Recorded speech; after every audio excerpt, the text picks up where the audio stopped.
สวัสดีครับยินดีต้อนรับเข้าสู่ช่องอาราวิทซีพีนะครับวันนี้เราอยู่กันในเกมโตเกียวกู n Awakening กันอีกแล้ว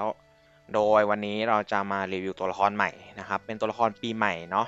ก็คือตัวละครคิริชิมะโทกะนะครับโทกะปีใหม่นั่นแหละโดย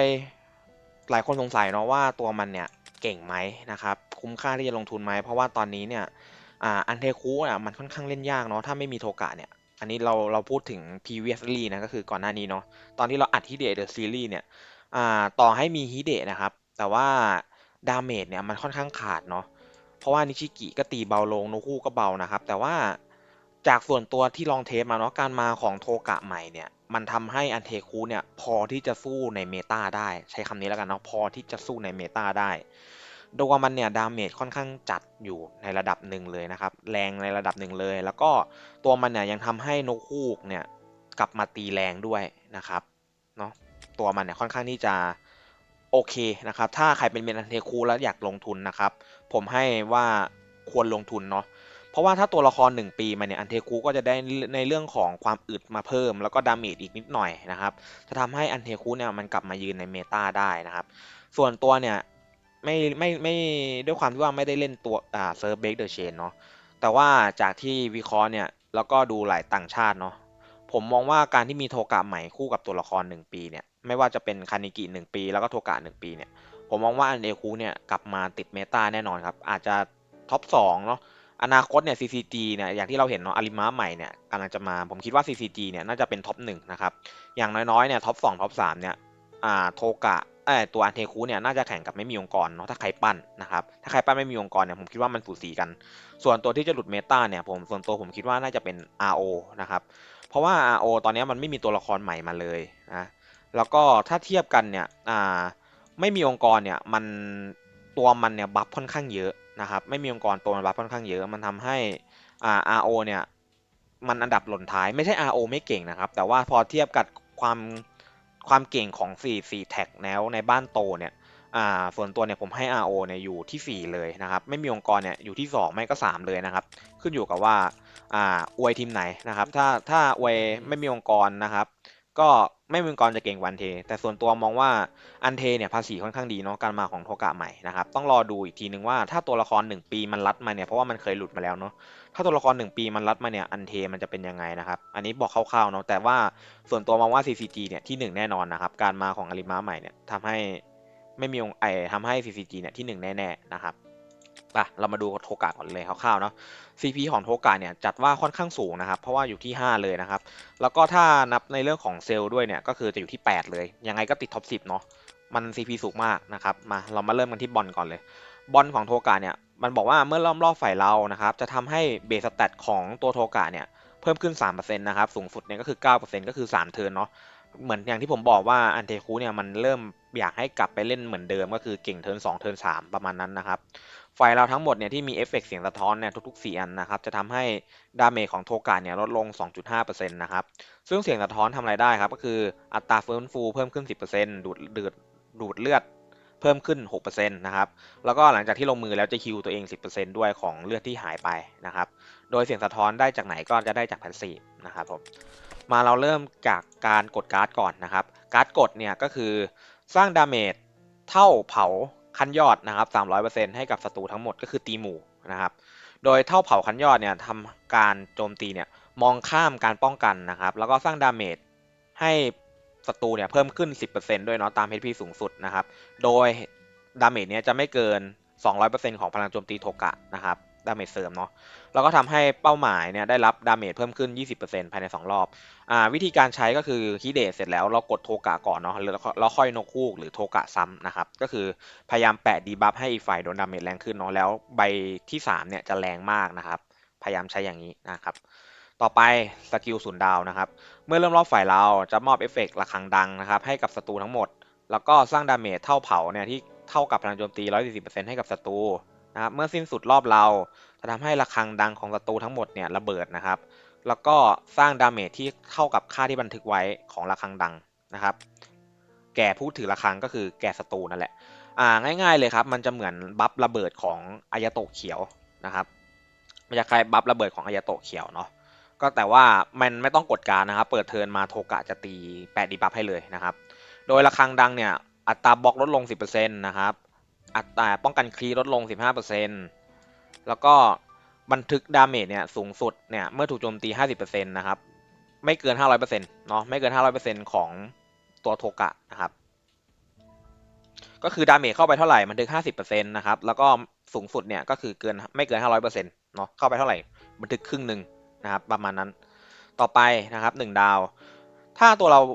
ถ้าบนสนามเรามีฝ่ายแอนติคุทุกๆ1ตัวนะครับจะทำให้เบสสแตทของฝ่ายเราเนาะเพิ่มขึ้น 4%ทำให้ค่าความสามารถออสแตทนะครับของตัวโทกะเนี่ยเพิ่มขึ้น 2%น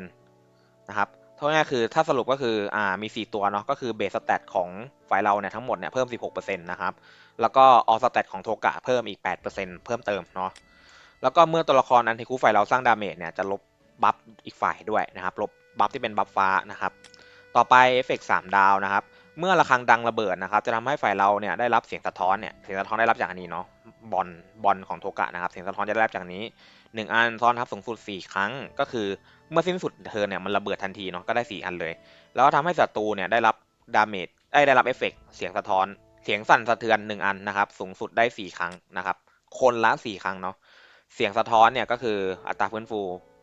อัตราดูดเลือดอะไรพวกนี้ที่เราอ่านไปนะครับเพิ่มขึ้นเนาะส่วนเสียงสั่นสะเทือนเนี่ยเมื่อเริ่มรอบผู้ถือนะครับจะได้รับดาเมจ 4% ของ HP สูงสุดเนาะไม่เกิน 200% ของโทกะหมายความว่าเมื่อจบเทิร์นแล้วจะมีดาเมจฮิตนึงก็คือดาเมจจากการระเบิดของระฆังนะครับแล้วก็เมื่อเข้าเทิร์นอีกฝ่ายนะครับก็จะโดนดาเมจจากเสียงสั่นสะเทือนเป็น2 ก้อนเนาะเป็นดาเมจ2 ก้อนนะครับเพราะฉะนั้นเนี่ยดาเมจโทกะเนี่ยมันค่อนข้างจุกจิกนะครับยุบยิบมาทีละเล็กทีละน้อยนะครับเพราะว่ามันอย่างที่บอกเนี่ยตัวมันกลับไปพยายามทำให้กับอันเทเนี่ยกลับไปเล่นเทิร์น2เทิร์น3เหมือนเดิมนะครับเหมือนเมื่อก่อนเนาะโดยพรสวรรค์เนี่ยสิ่งที่แนะนำเลยก็คือเป็นอันนี้นะครับต้องมีเนาะการหลุมดำนะครับถ้าใครมีการหลุมดำเนี่ยถือว่าคอมพลีทแล้วนะครับประมาณนี้ขอบเขตก็คือขอบเขตตันแล้วนะครับเซลล์เราใส่เป็นเซลล์โจมตีนะครับ11 ช่องนะครับแล้วก็เจาะเกาะ1 ช่องเนาะช่วยเหลือรับตันแล้วนะครับหลักกายภาพเราใส่เป็นโจมตีก่อน3ทุบ4แล้วก็ลบเลเวลการ์ดเนาะเผื่อไว้2 เม็ดนะครับประมาณนี้ส่วนแท็กติกนะครับเราใส่เป็น UR แดงหมดแล้วนะครับก็เป็นของตรงสายเนาะแล้วก็เป็นอันกลาง1 อันนะครับประมาณนี้เนาะไปรีวิวกันเลยเดี๋ยวเราเสียเวลาเยอะแล้วนะครับทีมเนี่ยเราใช้เป็นทีมฮิเดะซีรีส์เนาะแต่ว่าเปลี่ยนนิชิกินะครับเป็นโทกะเนาะคลิปนี้เดี๋ยวอาจจะเข้าไปอยู่ในฮิเดะซีรีส์นะครับแล้วก็ตัวละครเนี่ยขออภัยครับไม่ตายเราใช้เป็นของอันเทคุนะครับก็ใครอัพไว้ก็ดีด้วยนะครับส่วนเลือดเนี่ยเราทำให้เลือดฮิเดะเยอะที่สุดเนาะเพราะว่าเรามีเซลล์ของเฟรมวิงนะครับฮิเดะจะติดยั่วยุของเฟรมวิงเนาะหลังจากฮิเดะตายเนี่ยเฟรมวิงก็จะติดแทนนะครับก็เราห้อยหลวงพ่อโทกะนะครับสามารถห้อยเป็นตัวจูโซเด็กได้นะครับจูโซสีแดงเนาะเพื่อที่จะให้โทกะตายยากขึ้นนะครับประมาณนี้เนาะไปเราไปบันทึกกันเลยไปจากที่ลองนะครับผมบอกเลยว่าตัวมันค่อนข้างเก่งนะครับเก่งถ้าใครเป็นเมนันเทนี่ใช้คำว่าโกงได้เลยนะครับสำหรับตัวโทกะเนาะมันแรงมากนะครับคือดูเหมือนไม่แรงแต่ความจริงคือมันแรงมากอันนี้คือเราเจอเมนันเทด้วยกันเนาะมาดูกันว่าถ้าเราเป็นเจอเมนันเทด้วยกันเนี่ยมันจะเป็นยังไงนะครับเนี่ยครับตีหมู่3.5 ล้านนะครับมันแรงมากนะครับนกฮูกจากเดิมที่ไม่ค่อยแรงกลายเป็นว่ากลับมาตีหลัก3 ล้าน4 ล้านได้เหมือนเดิมแล้วนะครับเห็นไหมมันกลับมาเก่งเหมือนเดิมแล้วนะครับอันเทผมบอกเลยเราสามารถเลือกแทนได้เนาะถ้าใครไม่มีโนฮูกเนี่ยผมคิดว่าก็น่าตัวมันเนี่ยก็น่าจะแทนนิชิกิได้แทนโนฮูกได้แล้วก็เล่นนิชิกินะครับแต่ว่าถ้าจะเล่นนิชิกิเนี่ยผมแนะนำให้เล่นเป็นโทกะพุดีกว่านะครับเพราะว่าโทกะพุเนี่ยมันมียิงเสริมดาเมจเนาะแล้วก็มันสามารถใส่แท็กติกซัพพอร์ตเพื่อให้โทกะปีใหม่เนี่ยแรงขึ้นได้นะครับประมาณนี้ขอเร่งพูดนิดนึงเนาะเพราะว่าอยากให้เห็นเยอะๆนะครับว่าถ้าเราเจอเมน CCG เจอเมนนันเทเจอเมนนาโอเนี่ยเป็นยังไงนะครับนะครับสังเกตว่าใบที่2มันแรงมากครับใบที่1 3.6 ล้านแต่ใบที่2 4.2 ล้านนะครับมันแรงจากอะไรแรงจากการที่มันแปะทำให้อีกฝ่ายโดนดาเมจแรงขึ้นแล้วก็แรงจากการที่ฮิเดะเนี่ยเสียสแต็กทำให้เพื่อนตีซ้ำเนาะมันแรงขึ้น2 อย่างนะครับเพราะฉะนั้นเนี่ยผมบอกเลยว่ามันดาเมจมันโอเวอร์ครับแต่เมื่อกี้ที่เราเห็นเนี่ยมันเป็นแค่ใบแรกเนาะเพราะว่าใบแรกเนี่ยมันตี2 ครั้งนะครับ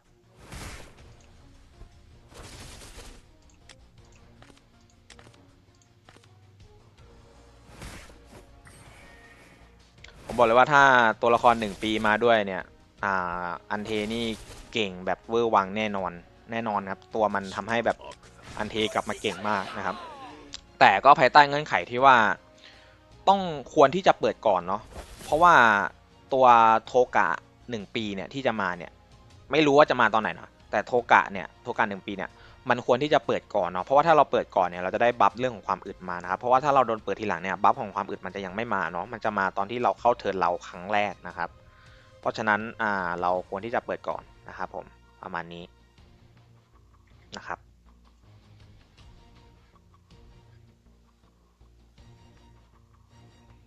พี่รออะไรล่ะครับ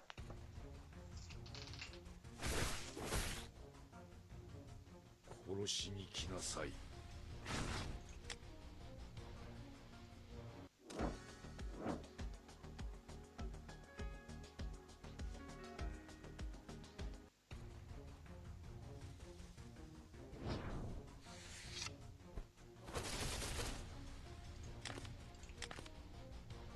นะครับมันกดการแค่นี้เลยครับโทกะถ้าอยากเห็นผลชัดๆก็โทกะ2 ใบก็ได้ครับมันแรงมากครับนี่คือ4,3,000,000จากการที่โดนฮิเดะลดดาเมจแล้วเนาะเพราะว่าเป็นการตีซ้ำนะครับฮิเดะมันจะหักดาเมจออกไป 40%เนาะมันแรงเวอร์ครับตัวมัน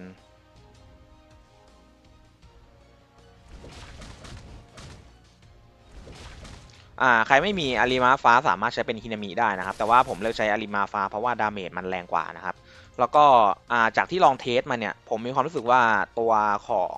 อาริมาฟ้าเนี่ยอึดกว่าฮินามิแล้วนะครับทำให้ทีมอึดกว่าเนาะและอย่างมีกันดีบัฟสีแดงด้วยนะครับเผื่อไว้เนาะกรณีที่แบบเจอเมน CCG ที่เขาปั้นมาอึดๆแล้วเขาใช้ชิโนฮาระอย่างเงี้ยมันก็มีโอกาสที่เราจะหัวโยกได้นะครับก็ใส่อาริมาไว้ดีกว่านะครับ ฮินามิ CP มันค่อนข้างน้อยแล้วด้วย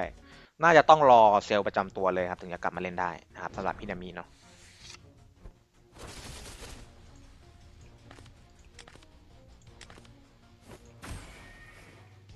นะครับประมาณนี้ส่วนตัวเนี่ยให้เก่งแน่นอนเก่งแบบเก่งเลยนะครับอืมแต่ยิ่งถ้าเป็นเมนอันเทเนี่ยผมว่ายิ่งควรเปิดหานะครับอย่างน้อยๆเนี่ยเอากันหลุมดำให้ได้นะครับอย่างน้อยกันหลุมดำให้ได้นะครับกันหลุมดำนี่อยู่จุดเดียวกับฮิเดะเนาะแต่ว่าอยู่ช่องขวานะครับฮิเดะอยู่ช่องกลางนะครับ ค้นหามาเนาะอันนี้เป็นอันเททีมอื่นนะครับ จะเห็นว่าเขาเล่นเป็นทาทาราฟ้าแล้วก็ซัพพอร์ต3 ตัวเลยนะครับ เรามาดูกันว่าถ้าเจอทีมอื่นเราจะเอาเขาลงไหมนะครับ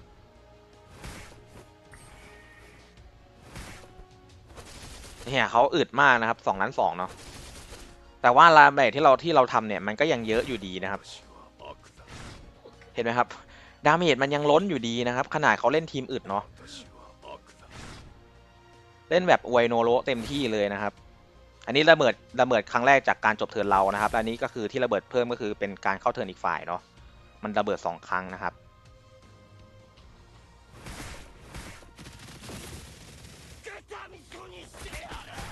ทีมเราก็มีความอึดเหมือนกันนะครับผมนะครับเจอ RO Full RO นะครับที่เป็น RO ทีมอวยความอึดนะครับก็ไม่มีปัญหาครับไม่มีปัญหา แล้วถ้าเรามีคานิกิใหม่เนาะคานิกิ1 ปีเนี่ยแล้วก็โทกะ1 ปีเนี่ยทีมมันจะไปได้ไกลกว่านี้นะครับสล็อตที่ผมจะเล่นเนาะในอนาคตก็คือคานิกิเนี่ยจะแทนตัวของโนคุมืดนะครับแล้วก็โทกะยืนหลังเนาะโทกะ1 ปีนะครับที่เป็นประมาณนี้ที่ผมคิดจะเล่นเนาะแต่ถ้า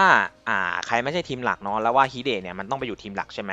เราก็เอาโทกะมาเล่นได้แล้วก็ฮินามิยืนหลังได้นะครับหรือก็อาริมะก็ได้นะครับก็คือเอาตัวใหม่เนี่ยมายืนหน้าเลย2 ตัวได้หมดนะครับ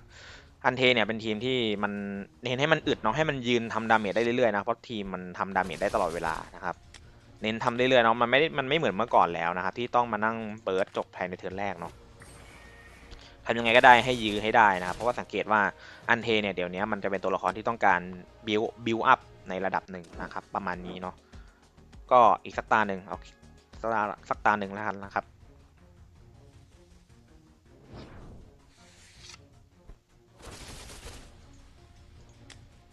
เนาะก็ประมาณนี้นะครับสำหรับฮิเดะเดอะซีรีส์เป็นใช้คำว่า EP 6 EP 6ได้ไหมนะ EP 6ละกันนะ EP 6 เพราะว่า EP5 เรามีรีเฟรชไปแล้วก็อันนี้มันเล่นกับฮิเดะเหมือนกันนะครับคือมันเก่งมากเลยนะถ้าเล่นกับฮิเดะเนี่ยนะครับแนะนำว่าอย่าพยายามฝืนเล่นอันเทแบบว่า